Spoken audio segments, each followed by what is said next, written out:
All right. Well, good afternoon, everyone, and thank you for joining us today. My name is Tracy Howren. I'm with UMB Bank, and I am the 2020 Cruise St. Louis president.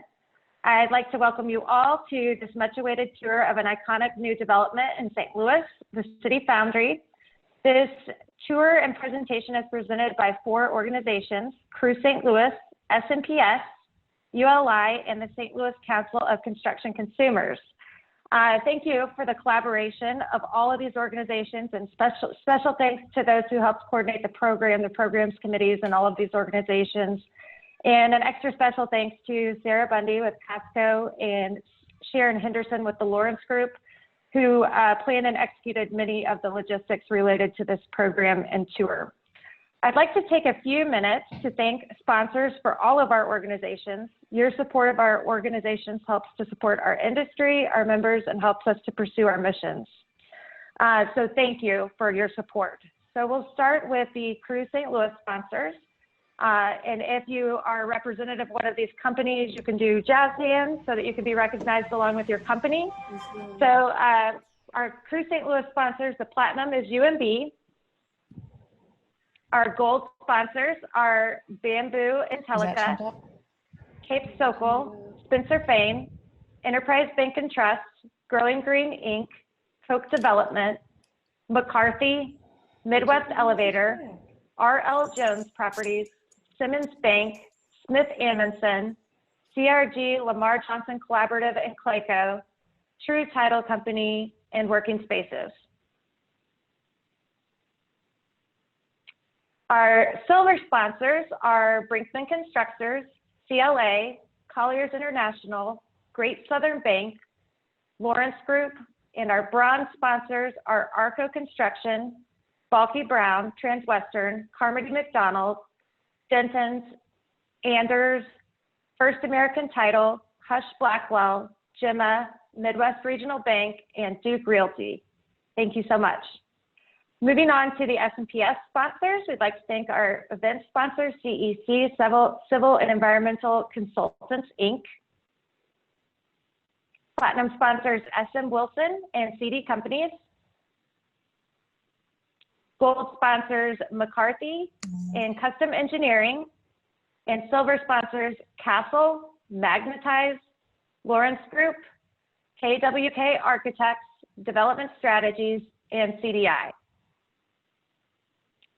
SNPS's bronze sponsors are Premier Design Group, Shannon and Wilson, Horner Schifrin, Ross and Berrezzini, and in-kind sponsors, Hotel St. Louis CNR, JM Films, and Modern Litho. Moving on to the SLCCC sponsors, their platinum sponsor is Cosme Wagner. Gold sponsors are McGrath and Associates, Inc., Ross and Berrezzini, and Hush Blackwell, and silver sponsors are Kaiser Electric, ABNA, JF Electric, OWH, and Farnsworth Group. Moving on to the ULI sponsors, the diamond sponsors are LHM, CRG, US Bank, Wexford Science and Technology, and Midwest States Bank. Gold sponsors are Canon Design, Clayco, Colliers International, HOK, Lamar Johnson Collaborative, BSI Constructors, and Pulsinelli. Silver sponsors are Ameren, McCormick, Bear, and Salazar, Sandberg, Phoenix, and Botsgard PC, Compass, CI Select, St. Louis Equity Fund, Stiefel, CD Companies, Cushman and Wakefield, Hush Blackwell, St. Louis Economic Development Partnership, Herrick, HDA, Holland Construction, SWT Design, Arcturus, Brinkman Constructors, UHY LLP, and Enterprise. And now I'm going to turn it over to Todd Rogan with the Lawrence Group. He has helped to lead the redevelopment of the City Foundry St. Louis and has 20 years of experience in retail development experience. Todd, take it away. Well, thank you, Tracy. Thanks everybody for joining. I see we've got 108 participants right now, so So this is clearly something new to take a tour and have a meeting like of this character, all remotely. So again, I'd like to thank Sarah Bundy for really being the editor and producer of the video that we're going to show, and then the whole team for their effort to put this together. So maybe a couple housekeeping items. If we had done this tour in March as we had planned, right now we'd be talking about where the bathrooms are and did you park in the right spot and whatnot. But clearly you're all either at your homes or at your offices, so that's not necessary. There will be a virtual tour of the Foundry. It's about a 20-minute video, and we'll give you some directions here. I see that Sarah's pulled up on the screen how to get there. We did try this a couple times using the Zoom platform, and I think that the amount of data that needs to be pushed for a video just didn't really work. So it's going to be necessary to go out to the YouTube site to watch the video, and then we'll all come back to the Zoom platform for some follow-up panelist discussion. There will be an opportunity to post some questions on the chat section as we go through it. So if you want to put some questions there, and if we don't get to your question, we'll definitely try to follow up after the meeting with an answer to your questions. I think that the important thing is don't exit the Zoom meeting when you go to the YouTube. We are going to try and limit this to be complete by 5 o'clock. If we do run over a little bit, I think most of the participants can stay a little extra, but we want to be respectful of everyone's time. So with that, I think if Sarah, maybe you can unmute your mic and just help people understand how to get to the YouTube video. Sure. So hi everyone, thank you again so much for coming. In the comments section, I have listed the link to the YouTube video. So if you want to go ahead and follow that link now, make sure that you are muted so we don't hear the videos going on for everyone. Do not exit the Zoom meeting. And then as soon as you are finished watching the video, we're going to reconvene in 20 minutes. So go ahead and click on that video in the comments section and we will see you in about 20 minutes. All right. All right, well, why don't we get started with the second half of the event. Again, I sure am looking forward to having real life tours for all of you that are participating today and your coworkers, and we'll get those organized as soon as we get past the whole COVID environment. But I really think if there's a way to send out a shout out, thanks, and clap to Sarah for being the producer, I think she just did a fabulous job. So good job for Sarah. So the second part of the presentation today is a panelist discussion or panelist presentation. We'll have Steve Smith. We'll talk a bit about his vision for the project. We'll have Bridget Bogan-Keitel, the Lawrence Group architect who led the design side, talk about the planning side. And then we'll have Susan Trotman with Great Rivers Greenway talk about what it's like, the decisions that she made to become a tenant of the Foundry, and then maybe a little preview on some of the Great Rivers Greenway projects that are in the works. So with that said, maybe I'll just, while everyone's just finishing up, I'll just maybe give people a couple little tidbits. You know, the original Foundry opened in 1929. They made castings for electric motors. At one time, St. Louis was the electric motor capital of the world. The only surviving company is really Emerson Electric up in North County, and you know they've diversified greatly. The last iteration of the Foundry was known as Federal Mogul, and they made brake drums and brake rotors, and it was a stinky, hard job. You can see in the image behind me, this is kind of what the environment was like. It was a hard, dirty job. And Foundry operated until 2007. And then sat vacant for almost 10 years. Steve will talk a little bit about his vision and how he came to acquire the Foundry. And I think there's at least one image in Bridget's presentation. And when you see that one image, you'll say that he was either crazy or a visionary. And I think 4 years ago he was crazy, and now he's a visionary. So with that introduction, Steve Smith is the co-founder and CEO of the Lawrence Group. For more than 35 years, Steve has led the expansion of Lawrence Group from its roots as an architecture and interior design practice to a fully integrated service company, which designs, builds, develops, owns, and operates real estate. Lawrence Group is committed to the redevelopment in St. Louis, and Steve has led the development of more than $600 million in historic renovation over the last 10 years, including projects such as the On God's Art Hotel, the Marquette Building, Park Pacific, Sun Theater. Steve is currently providing the development leadership for the $210 million City Foundry project, which you just saw on the former Federal Mogul site. Steve also is a man that doesn't sit still. He serves as chair of the SSM Health St. Louis Regional Foundation, is on the board of directors of the St. Louis Regional Chamber, as well as Downtown St. Louis, Inc. In 2018, Steve was honored for his civic contributions by Grand Center, its annual gala. And Steve has also received the Board of Advisors Award at the Construction Forum St. Louis Annual Building Tomorrow Awards.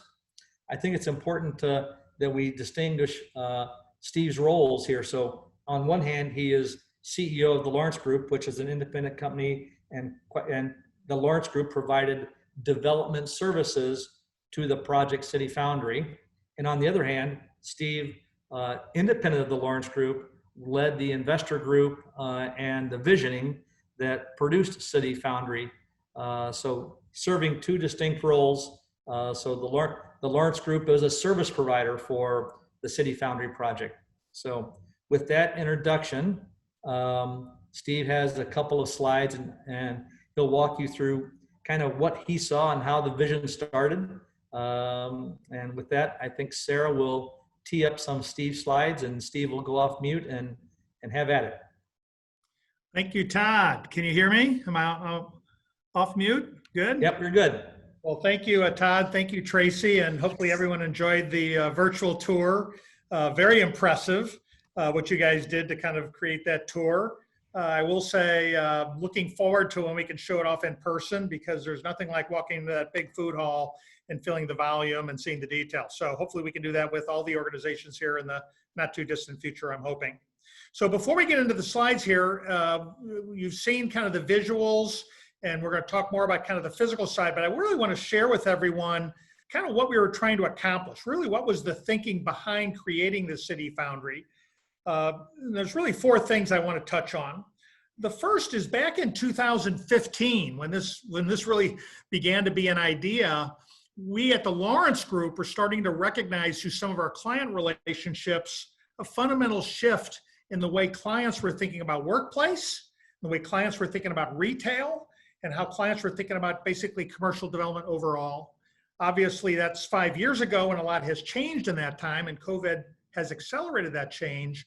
But we imagined that the way people wanted to work, the type of environment that they wanted to work in, the type of environment that they wanted to shop, eat, entertain in was evolving. And we saw that originally in 2015.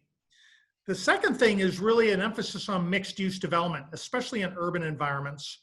When you think about Ballpark Village or the shops, the streets in St. Charles, those are mixed use developments. But prior to those properties, most of development over the last 50 years is single use development. You build an office over here, you build an apartment over there, you go somewhere else to shop, you go somewhere else to eat.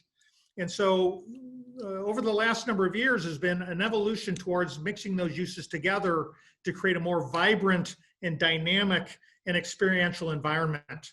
And so we were recognizing that as well. The third thing that we recognized is the strategy around food. So think about this for a minute. The mall was created in the late 50s, early 60s, and really took off. And the idea of the mall was you had an anchor tenant in the form of a department store, might be a Macy's or a Dillard's or others, and that drove the value of the mall and all the other tenancy within that. Well, as we sit here today, I wouldn't want to be investing in malls, and I'm not sure I'd want to be investing in department stores because that is all changing. But what we're seeing in other places around the country is the idea of food as an anchor. And you think about places where around the country where food is the value creator and it becomes the anchor and it becomes the driver, and then the retail and office and residential around it is the value capture. And that's what's happening at City Foundry, and that's what we have seen happening at much other developments around the United States and quite frankly around the world. And then the fourth factor going on in 2015 was the emergence of Midtown and Cortex. you know, in 2015, IKEA had been announced, but hadn't started construction yet. And Cortex was just sort of hitting its stride and becoming a destination for office. The National Geospatial had not been announced yet, and obviously neither had the soccer team in the new soccer stadium. So we saw at that time that Midtown was where the action was going to be, and we kind of got in what we believe is early in that. So those were the four sort of things that were kind of going on in my mind, in our mind, as things were going on in 2015. So within that, if we can go to the first slide, please. I really like, I travel a lot. I get the opportunity both with the Lawrence Group and just in general to see ideas from other places. And in this is actually on here, you see May 5th, 2015, I happened to be in Atlanta, Georgia for a family event and happened upon Krog Street Market. In Krog Street, you can see the kind of upside down roof there, the inverted roof. That was an old Foundry building that in 2015 had opened as a food hall. I had never heard of a food hall before. I'd heard of food courts, but had never heard of a food hall. And this place in May 5th, 2015 was dynamic and vibrant, full of people of all types, all ages, all kinds, all backgrounds, with kids and pets. It was just full of vibrancy and dynamism. And if you go to the next slide, right next to Krog Street Market was this public trail in Atlanta called the Beltline. And you can see on the left of the photo here, that's the Atlanta Beltline that connects Krog Street Market, which was the last slide, and then this building, which is Ponce City Market. So all of this is in 2015, and I'm thinking, man, this is so dynamic. This is sort of the development, like I just outlined, for the future. It's not the development for the past. And where could we do something like this in St. Louis? And so literally that May 5th date, it was a Saturday, and you can see it was a kind of a spring day. And we thought, well, what about that Federal Mogul site? IKEA had been announced. The IKEA, or the Federal Mogul site, was for sale. And so literally within 2 weeks, and if you go to the next slide, May 23rd, visited the site on a Saturday, literally snuck into the building and could see the potential to do something really, really unique, kind of in the spirit of both the future of development, the way we saw it, but also from an architectural standpoint to do something really unique, and that would be very, very special. And these are the hoppers, which are sort of the symbol of the property that you can see from Interstate 64. So I got a couple slides here. If we go to the next slide of just what it looked like at the time. You may remember from the video tour that Bridget just showed us, this is actually where the beer garden is today. It had that big roof over the top, and we liked it because as a beer garden, you could sit in the rain and still imbibe, and it faces north and it looks over Foundry Way. But this is what it looked like 5 years ago. Next slide, please. To the left is the remnants of the rail spur. And if you see those blue doors up in the middle of the screen there, that's actually the entrance to the food hall today. But this is what it looked like on that May Day back in 2015, 5 years ago. Next slide, please. And then this is the interior when we bought the property. And it is so unique, and we got a little bit of a sense from that from the video, and I'm really looking forward when you can see it in person. But what we tried to do in the development is to leave everything we could. The old ductwork, the old rail lines, the old, there's a monorail system in there, there's catwalks, there's cranes, there's tunnels. All of that is still there, and it's all to be discovered in the future to kind of create the type of environment that is unique and one of a kind that can't be replicated anywhere. Next slide, please. And then this is another shot of what will someday be the brick line. And Susan Troutman will share a little bit more about that in a little bit here. But this is what the rail spur, and you can see the concrete piers there, what they looked like 5 years ago. And even then we could recognize that that was going to be an opportunity to create a very, very special public place, a trail, even back then when we were imagining the project. So the next thing I want to talk about is what our aspirations were. So if we could go to the next slide. So we're in the center of St. Louis's innovation community. Cortex is next door. We are flanked by 2 research universities with 2 research medical centers. But back in 2015, that was really not well known. And quite frankly, the future of St. Louis is going to be centered on creating a knowledge economy. And so the idea and the aspiration for City Foundry was to be the public face of innovation, are what we sometimes think of as a storefront to creativity. And so everything we did about this was to think about how could we be innovative, and I'll share some of the specifics about that as we go, and how are we being really, really creative, almost radically so. So I think we have 5 or 6 bullet points here. The next one, go ahead and click. So there were 2 or 3 previous development plans. No, go back up. Just go number 1 if you would. I don't want people to read ahead. Thank you. Thank you. There were a couple of previous development proposals for the site, and all of them called to demolish the site and build a suburban style retail center with a sea of surface parking. And we thought, why would you take down a really, really unique, one-of-a-kind physical property and replace it with something that looks like Anywhere USA? An inline strip center. It looks not a whole lot different in St. Louis than it does in Phoenix or in Nashville. Our thought was, let's do something that is one of a kind and preserve the building rather than tear it down. And ultimately, that would create a unique one-of-a-kind property. Next click, please.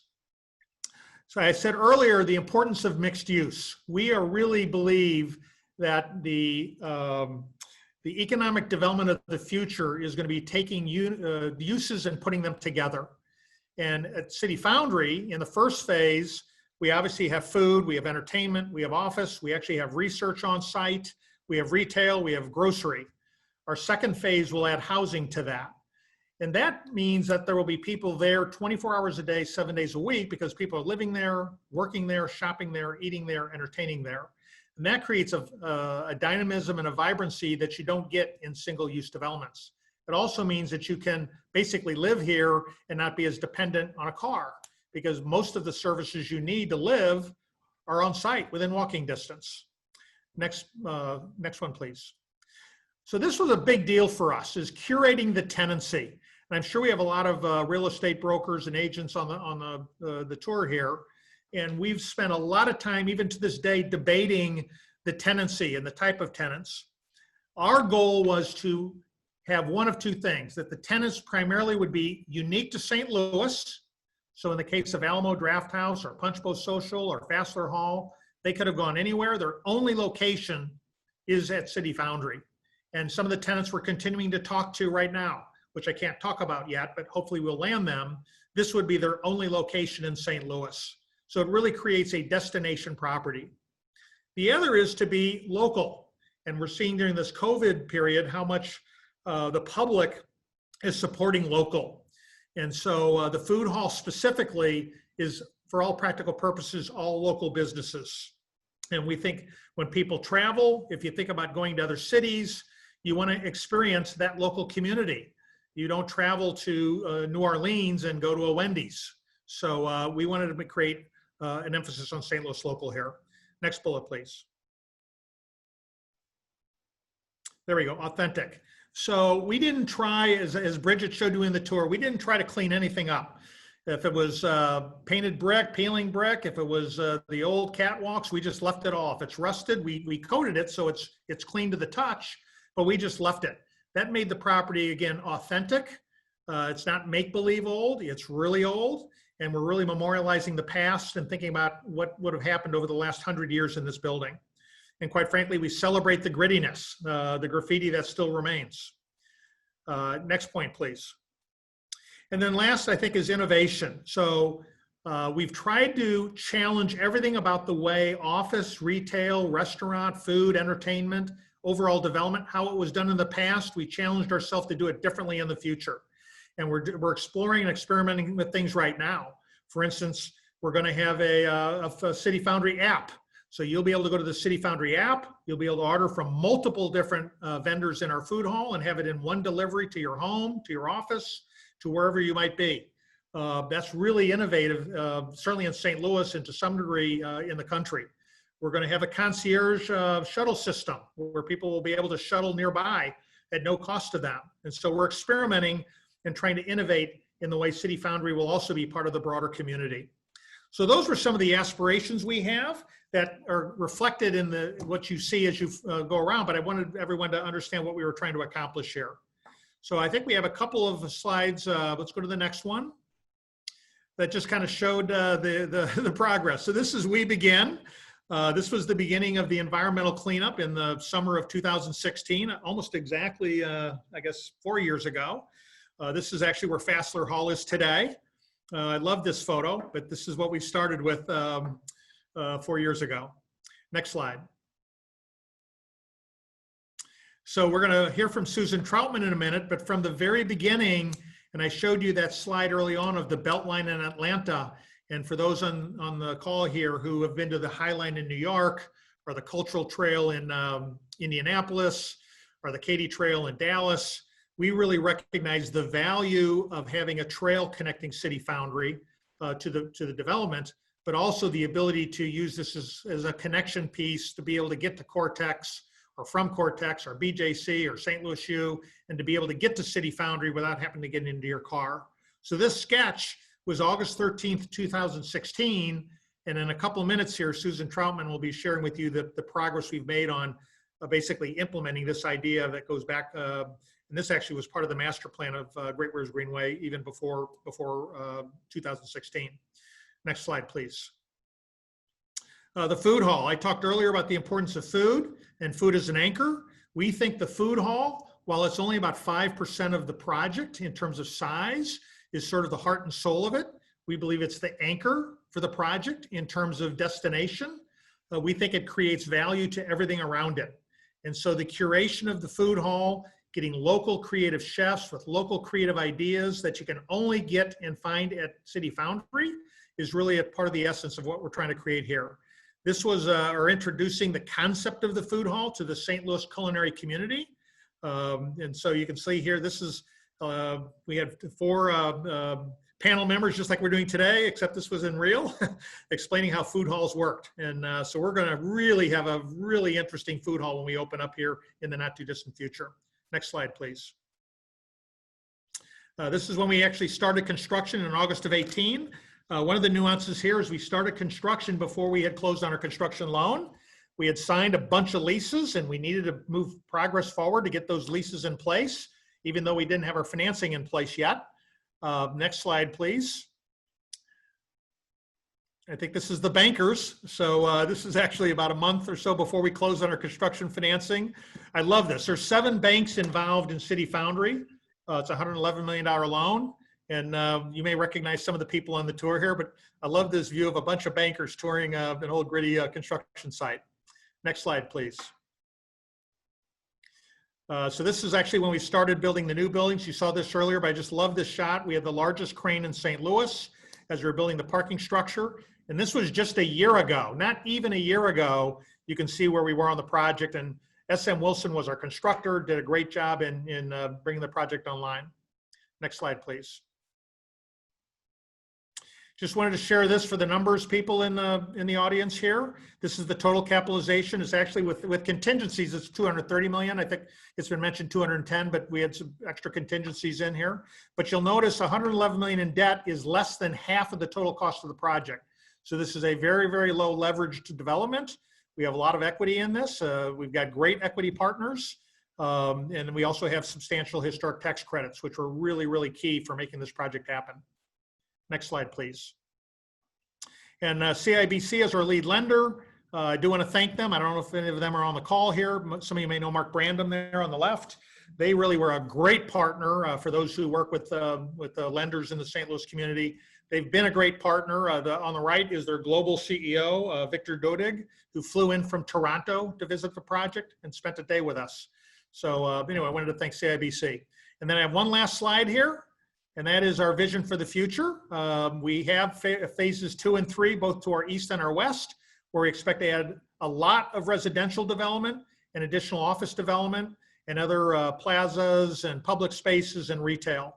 So you can look for that over the coming months and years. So we'll be expanding City Foundry for some time to come.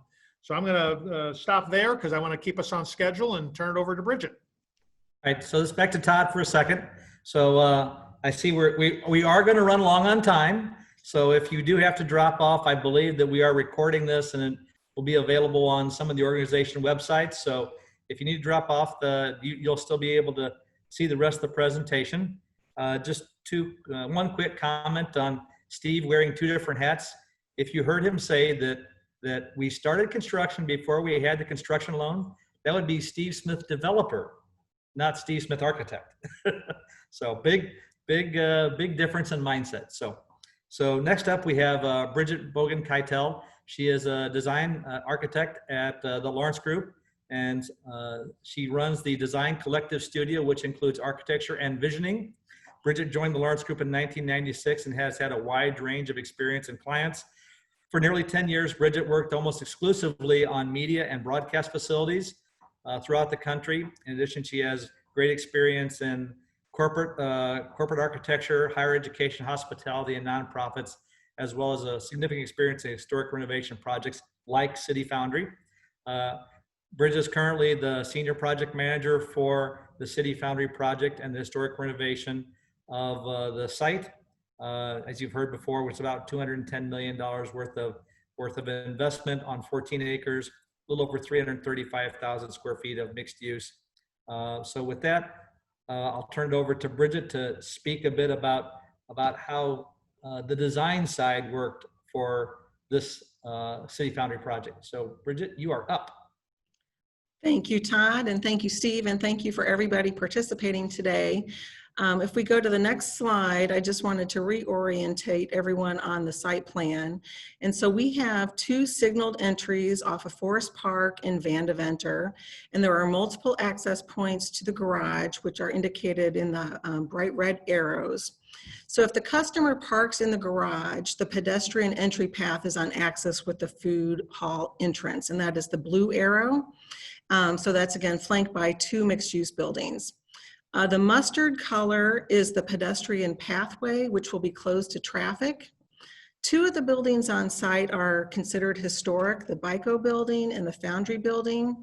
We followed criteria set forth by the National Park Service, including all new windows to match the original profile in the entire buildings. So Foundry is the largest of the buildings, and we have subdivided it into 3 sections to keep track of areas. The west area is the power building, the middle area is the Foundry, and the east area is the crane. And the Foundry is the original footprint. There were multiple large pits housing equipment in the Foundry. There were 6 varying sizes. One size was 75 feet by 40 feet. And so these were all filled in to allow for more usable floor space.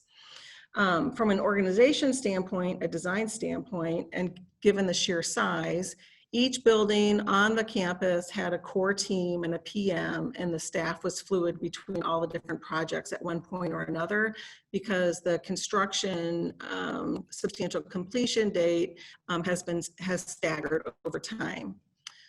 Next slide. And as Steve pointed out, these are just a few of the developments that have provided inspiration for City Foundry, most notably Ponce City Market and Krog Market, but Chelsea Market in New York, American Tobacco in North Carolina. I mean, these are occurring all over the country. Next slide. So the City Foundry has adapted to change since day one. This photo reflects the original building when Market Street served as its front door until Highway 40 was constructed. Next slide. And these are some early photos of the Foundry building to complement Steve's presentation. The middle photograph in the foreground reflects one of the pits that we have infilled in. Next slide.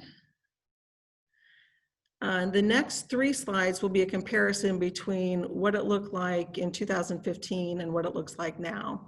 So at the Spring Street entrance on the left-hand side, you see that yellow guardrail. To the right of that guardrail was earthwork that was all removed during remediation.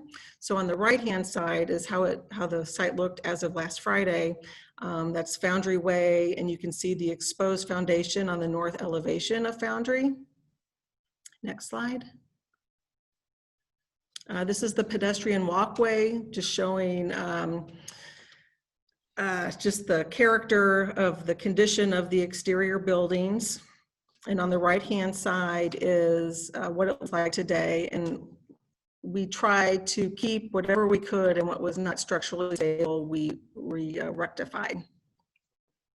Next one is the power building. The upper left-hand photo shows a snippet of the railway and the CMU infilled window opening.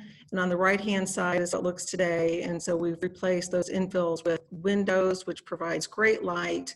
And you can also see the foundations from the previous railway trestle, which GRG will be using. Next slide.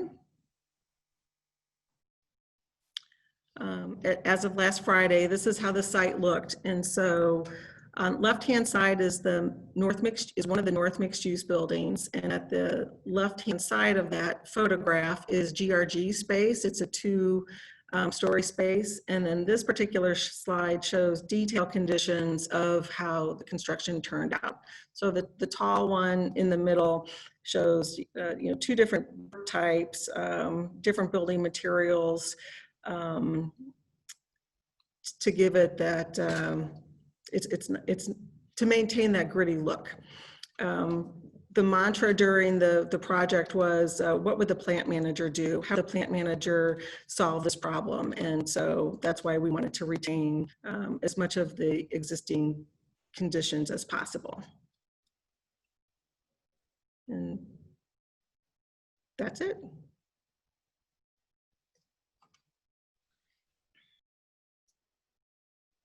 You're on mute. Todd, you're on mute. You couldn't hear me, could you? I just said, thank you, Bridget. And I've seen a couple of questions come in over the chat section, so we'll try and address those. So next up, it's my pleasure to introduce Susan Troutman, who is the CEO of Great Rivers Greenway. She is also her organization is one of the very first tenants moving into City Foundry, and she's coming to you from her new office in City Foundry. I think she told me earlier this is her first day in the new office, so the timing is perfect. So Susan is the CEO of Great Rivers Greenway, and she has worked to advance the vision of improving quality of life in St. Louis by building over a 600-mile web of greenways, parkways, and trails connecting St. Louis City, St. Louis County, State, District, the Stewart P, which provided $100 million of public funds to assist with the renovation of the Gateway Arch, Keener Plaza, and the riverfront. Susan was honored by the NAACP in 2018 with the Ina Boone Social Justice Award, and she was recognized as the Missouri Athletic Club's 2016 Woman of Distinction and a 2011 St. Louis Business Top 25 Influential Businesswomen. She is currently serves as the Vice Chair of the Regional Health Commission and is on the board of Beyond Housing. So with that, let me introduce all of you to Susan and her presentation. I hope she'll talk a little about her decision to become a tenant at City Foundry, as well as just give you a preview of some of the work for Great Rivers Greenway. So Susan, thank you for your time today. Thank you. I'm happy to be here. And yes, it is my first day in the office, and it feels really great to have an office. We sort of got displaced during the month of May as we packed up our Delmar office and waited to arrive here. And so it's really pretty exciting. We're anxious to have other tenants around us as we're the only one here, but I did get a premium parking spot this morning, so there's something there. I want to share a little bit about the story of what is now the Brickline Greenway and how we came to be involved. So many of you are familiar with the story of Shoto Greenway, which is vision to connect Forest Park to the Arch. It's an old vision from the 90s from Richard Barron and McCormick Barron Salazar. So if I could have the next slide, please. Fast forward, Steve mentioned his work in 2016, 2017, and literally Steve had a party in the Foundry before there was anything and invited Great Rivers Greenway. And so Todd Antoine, I know he's on the webinar, he and I arrived and Steve was doing a spiel, and in the middle of it he says, and I need Great Rivers Greenway to build a greenway through the Foundry. And so that was my introduction to the project. But what was really interesting is how much it grew over time. So you can see a vision of what is now called the Brick Line. We had our naming contest last winter, had over 1,000 names submitted. And Brick Line became the new name for Shoto Greenway, in large part because of the city's industry of brick and all of the brick homes that we know and love here. But it also does a great job of fitting neatly into the Foundry and its story. So we had about 8 to 10 partners who came together, and if I could have the next slide, to come together and have an international design competition. Next slide, please. Thank you. And so the design competition was privately funded. The Foundry and the Army were partners in this effort. But in the process of doing this design competition, we heard a lot from the community about the importance of equity and about the importance of connecting the neighborhoods north and south. And so the Stoss team out of Boston won the competition because of their idea of the loop and the stitch, which was not just to connect Forest Park to the Arch, but Fairground to Tower Grove, and about 20 miles of Greenway corridor in between. So it's a very robust effort. It's got a big vision, and the Foundry is the nexus of it. It is the heart of this north, south, east, west connection. Earlier they talked about the trestle. So I'll share a little bit about where we're working there. But through the competition, we heard from over 3,000 people about what was important to them. And we heard loud and clear about the importance of equity and economic development. Next slide, please. And so we wanted to make sure that we heard what people had to say. And so there is a document called the Framework Plan that's on our website. And it talks about opportunities for change. And that includes equitable connections, economic development at multiple scales. So big projects like the Foundry and the Armory being connected together, but also working with partners to develop and enhance economic development in and around neighborhoods so that we can strengthen neighborhoods and make vibrant, active communities and invest in areas that have not seen investment in a long time. Next slide, please. So to do the work, to put together the framework plan and this big vision of the Brick Line Greenway, which does come right through the heart of the Foundry, we curated 125 people that matched the demographics of the city of St. Louis. We did this with intention because if we did an open call, God love all of you that follow us, but we get the same kind of people. And we wanted to make sure that we heard from the residents of the neighborhood, the people who were going to live adjacent to the Greenway. And so they were at the table with our civic leaders, our philanthropists, our institutional and educational leaders. And it was a mix of all kinds of people working together to come up with the framework plan, which includes a vision around design and construction, economic development, equity, and then governance. How will we operate and sustain the Brick Line over time? Next slide, please. And so we worked all through 2017, 2018, and 2019 and finished up the framework plan and the design competition. And today what we're doing is working on a number of smaller projects within the Brick Line vision. One of them, of course, here at the Foundry. And we have a contract now with Lamar Johnson Collaborative and Marlon Blackwell to help us move forward. So if I could have the next slide, please. So you can see the areas that are highlighted with the red dots. So from BJC and the Cortex station, and many of you know that there's a piece of the Shoto Greenway there, about 2 blocks adjacent to the transit stop where we worked with Bi-State to get a Tiger grant, and that project was completed in 2018. So getting Cortex connected to the Foundry is a big priority, and I'll show you some images of the work that we've been doing recently. In addition, we want to make sure that we celebrate the Mill Creek Valley, which was an important historic neighborhood where many Blacks resided after the Civil War, and it was very active, vibrant community up through the 60s when it was leveled for the sake of, quote, urban renewal. So we are working on a project there. I don't have images of that today for the sake of time, but you can see that we have an east-west corridor, and then this large section that reaches up to Fairground, and we'll be particularly focused on Grand Avenue and Fairground Park and connecting North St. Louis and the neighborhoods there into the Central Corridor and to the Grand Metro Station. And because of COVID, we've not been able to do design work, but we have been doing many virtual stakeholder meetings, and we do have funds set aside to do design work as soon as we're able to get on the ground and really work hard with the community to build what they're interested in. So if I could have the next slide. So the design team has been working since April to come up with how do we connect the trestle into the Foundry? How do we make it a space where people can move freely across the brick line, but also from that Cortex to Foundry connection, as well as from the Cortex station into the Grand Metro Station, because we want to make sure we have safe access there. And that's an important piece. Spring Avenue will also be an important connection. As Steve mentioned, there used to be a pedestrian access there. We will put a pedestrian access there in the future, connecting the Foundry to the Armory through the decks at I-64. So here you can see a vision. This isn't final, but these are some of the renderings we're working through. So if I could have the next slide, please.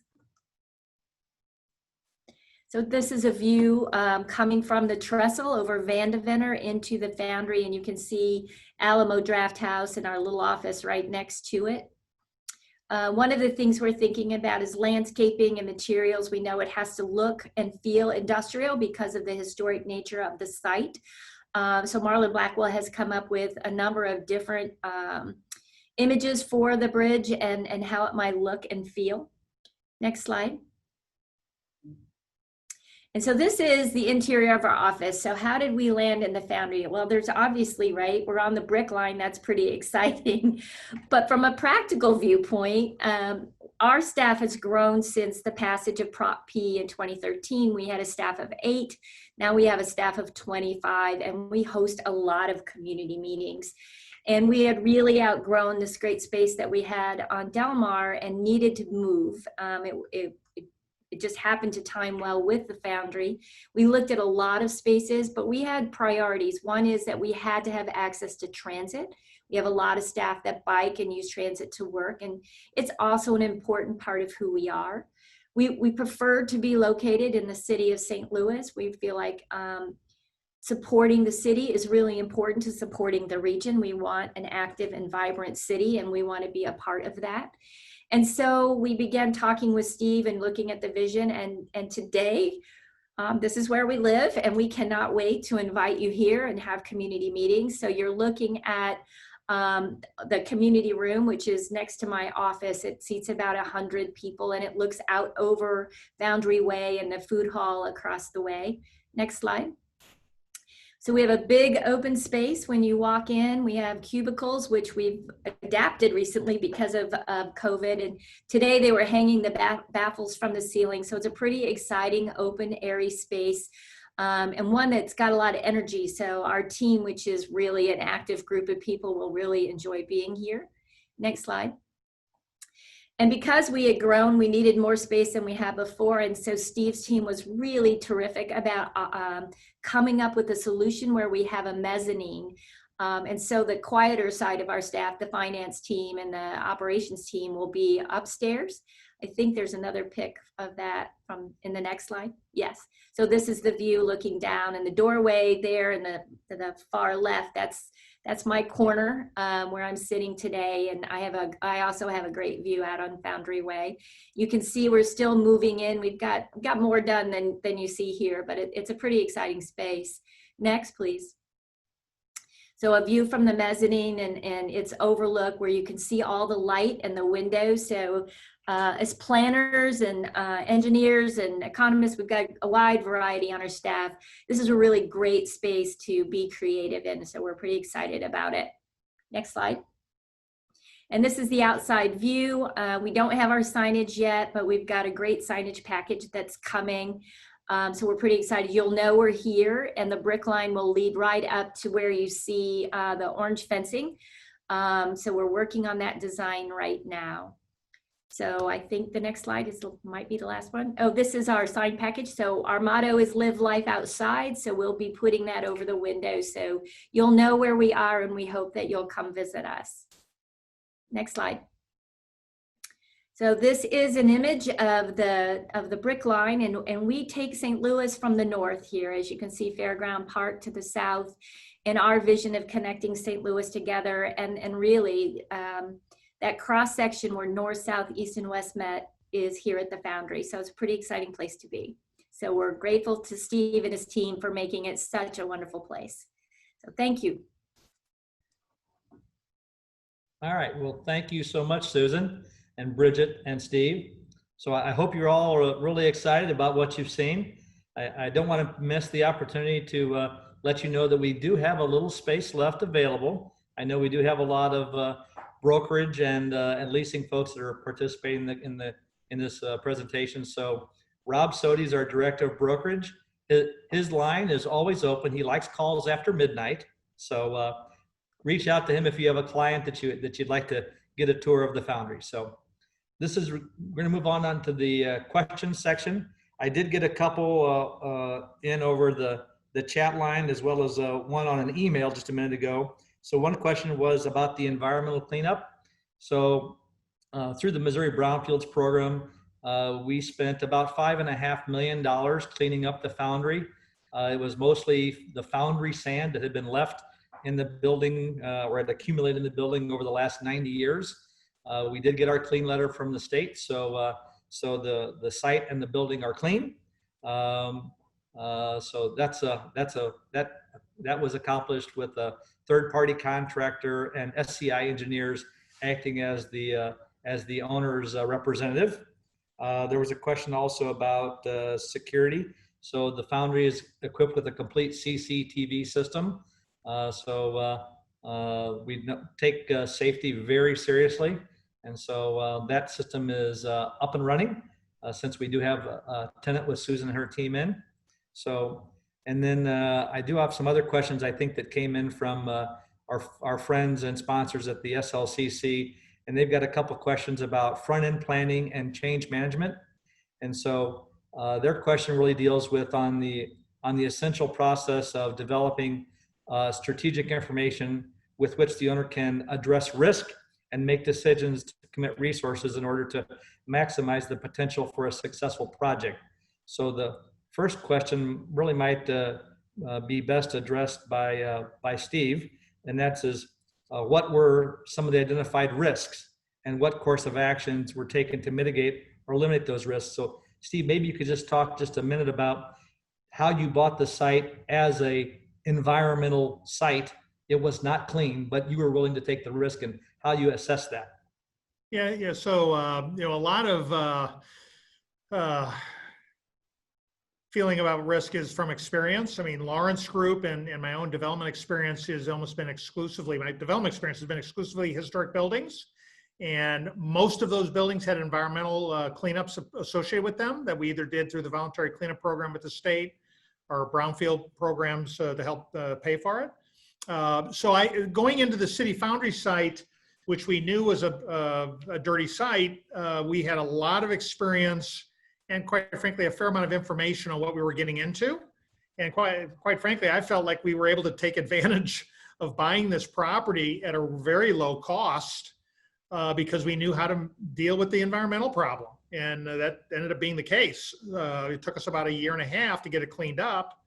But I think knowledge and experience and the relationships we had with the state of Missouri got me and us comfortable with taking on the acquisition of this property, even though it had significant contamination. In general, I think really there are so many risks you take in, trying to do anything ambitious like this. And I think ultimately, for me anyway, personally, it's assembling a good team, because if I got a good team around me, I feel like we can be successful at taking on the challenges that will lay ahead of us. And that is even to this day with COVID. And my own experience of knowing how to deal with problems around real estate in the past. And there certainly are other projects that we have walked away from because we couldn't get comfortable with the risk. But in the case of City Foundry, we were obviously able to get comfortable and move forward. So. Well, thank you. All righty. And then the question that's popped up about 3 times is, when's the opening date? And I will tell you, we are open because Susan Troutman is at the Foundry. So, but the food hall and the other components just take a little more time. You know, we need to get through the COVID environment and really understand what that means. I will tell you that we are continuing to build out the food hall and attendant spaces. So when people feel safe and there's a solution that we're all comfortable with, then we will open. So. If I could, Todd, if I could just kind of add to that, and I appreciate because that is the most asked question the media, everyone asks. We obviously have office tenants moving in. We have a couple more office tenants moving in the next 30 days. But to Todd's point, we are going to have the property physically ready. But our tenants, at the end of the day, the public tenants have to be comfortable as well. And so we have not determined a date. We are in regular communication with our anchor tenants and our food hall tenants as to when they feel comfortable being open for business. You know, this project was designed, quite frankly, to pack people in. You got a beer garden, you've got a food hall, you've got a movie theater. It was designed to pack people in. And so the idea of turning people away because we can't pack people in kind of runs against what we designed this for. So for those reasons, we have not determined a date yet. We need to make sure that our tenants will be successful when we open. And that's really the determinant at this point in time. So. Great. Next quick question is, and maybe this one goes to Bridget. When we were doing the pre-project planning, how did that impact design, and what technologies were used to help in the pre-planning and the project planning? So early on, we had the property scanned with a LiDAR scanner. We did it when we first got access to the site, and then after it was cleaned up, maybe a year or 2 later. But if we had not used that LiDAR scanning, there would still be an intern out there today with a tape measure. It confirmed very early that there's not a single right angle in the facility, horizontally or vertically. So we had to establish an abstract column grid for reference, and the columns are actually dimensioned to the column grid. So we kind of had to adapt to the existing conditions. The point cloud was helpful in the MEP coordination and design. Anwar at OES used specific point clouds to assess structural connections that it would have been too expensive and time consuming to rent a lift for him in order for him to assess. But during construction, we used PlanGrid. SM Wilson used PlanGrid. We used that as a platform to share drawings and Viewpoint in order to manage RFI and shop drawings. And I personally appreciated that PlanGrid kept records of all the different issues, which made tracking changes easier. And with the exception of a few material changes, all submittals were electronic. So like our physical, you know, my desk does not have like boxes and boxes of samples. So we embraced the technology on this particular project. So thanks, Bridget. That actually was kind of a third question, is how were changes managed and how are they tracked against the baseline scope? And I think you're right, the use of the PlanGrid program, and I think there are other ones out there. I think there's Procore and some other ones that are comparable, but to be able to electronically track changes on a set of documents so that everyone can see them at the same time has been really valuable. I think there's a photo somewhere of a superintendent 10 years ago and the superintendent today, and the superintendent 10 years ago is carrying a roll of drawings and his hands are full and he can't do anything, and the superintendent of today has an iPad and they use it, and it's remarkable. So last question from SLCC is what were the resulting metrics, and discuss any knowledge gained, lessons learned on and how those will be applied to the future. I'm going to speak to that one since I've been involved since the first day, and I'll just say that anyone that attempts to renovate a historic building, what you think you know and what you find out that you actually know are 2 different things. And as Bridget spoke earlier about doing the LiDAR scanning early, it really gave us a good knowledge base of the building.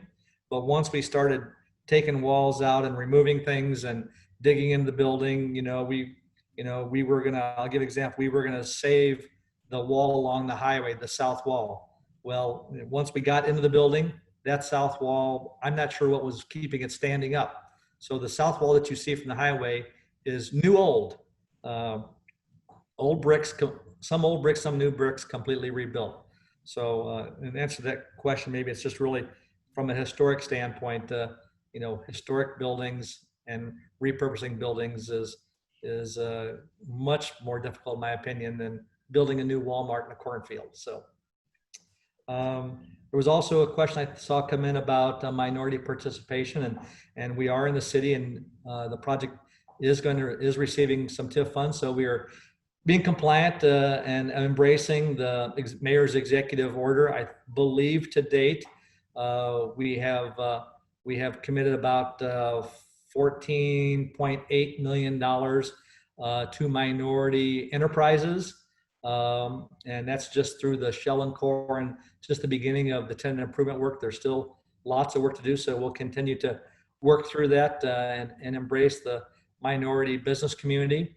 And I think the last report that I saw, we had over 300,000 hours of apprentice time, city workers and minority workers.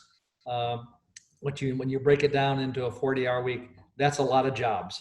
And we've been really fortunate through the COVID environment that we were able to keep working, since the state and the city designated construction as an essential service.